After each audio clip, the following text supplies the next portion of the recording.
analogy I've been able to come up with to explain what is going on comes from the TV show Survivor.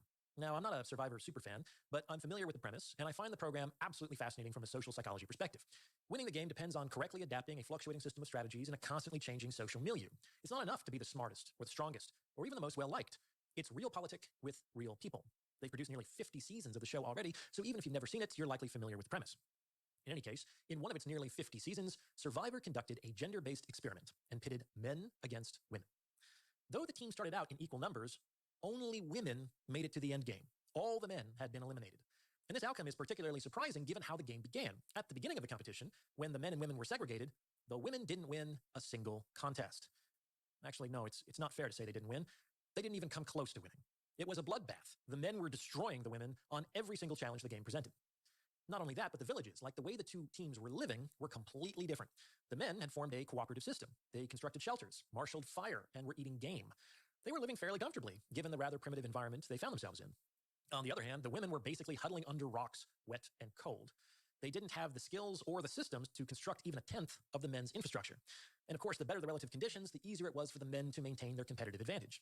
So given all this, how did the men go from being absolutely dominant to being voted out of the game? How did the women pull off this coup? It's an interesting question. Pause the episode now and see if you can figure it out. All right, so this is basically how it went down. It soon became obvious to the women that they were not going to be able to win in a head-to-head competition against the men. And every time the women lost, another one of their numbers was voted out of the game. They understood that their days were numbered and that they would have to try to undermine the men in some other way. So what the women did was sow dissension among the men. The women observed that as powerful and skillful as the men were, this power and skill was not distributed evenly across the group. A pecking order had organically emerged, and the most competent and accomplished had risen to the top. These men, whom we could call the alphas, were responsible for a disproportionate majority of the team's success. Now, awareness of this fact was not lost on the men. However, it didn't really seem to bother any of them. They were teammates and aligned toward a common goal. It was okay that some men were higher status than others because there was still a place for every man in the economy of that society. It was kind of like a high-functioning sports team. The whole team could acknowledge their best players as their captains and yet not impede their ability to work together successfully. In fact, this kind of hierarchy probably makes a team's success more likely as the team has functionally endowed certain individuals with executive functioning, which can expedite decision-making and cooperation. That said, the women were able to create dissension in the ranks by sowing doubt among the lower status men.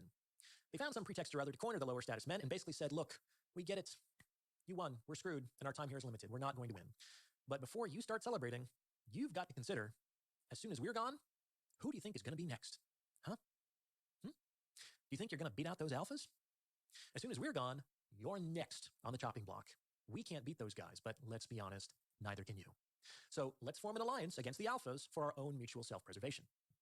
Now, on some level, this was a rational argument. However, the women also spiced this offer with a couple of emotional tidbits. First, they played on the beta male's pity by damseling. They made an uncommon show of their misery and helplessness in order to evoke a helping response from these men, which they eventually succeeded in doing. Before too long, these betas were sharing food and fire with the women, their competition. So by plucking on male heartstrings, the women were able to create a fifth column inside of the men's village in order to secure instrumental support, something that the alphas would be less likely to do.